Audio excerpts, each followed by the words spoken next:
او د پرویز په جهالت باندې دا خبره ډیره صادقه ده او دلالت پکې چې د نزول د انزال او دارنګ د نزول په معنو باندې هم دی نه پوهیږي چې معنی د دې څه دي. ځکه د ینزل فیکم ابن مریم معنی کوي وی پیدا ہوگا تمہارے درمیان مسیح ابن مریم. نو د ینزل معنی کوي پیدا ہوگا، پیدا بشي.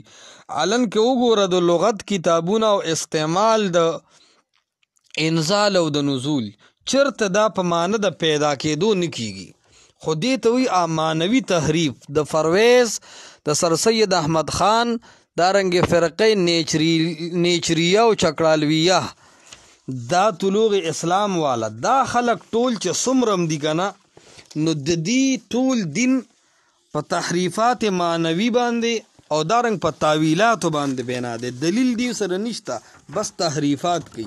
ینزل فیکم ابن مریم معنی دا راکوزیږي به پتاسو کې عیسی علیه السلام علن کې دی وی پیدا کیږي به یو ځل هغه پیدا شوی دی وی بیا دنیا ته نه راځي. نو دا هغه غلط سوچ دی.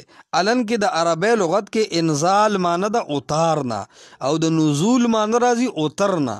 ها دومره وسعت شته چې انزال کله کله د انسانانو د ضرورتو د پوره کېدو د پاره استعمالیږي، لکه انزلنا علیکم لباسا یا انزلنا الحدید یا انزل لکم من الانعام ثمانیه ازواج.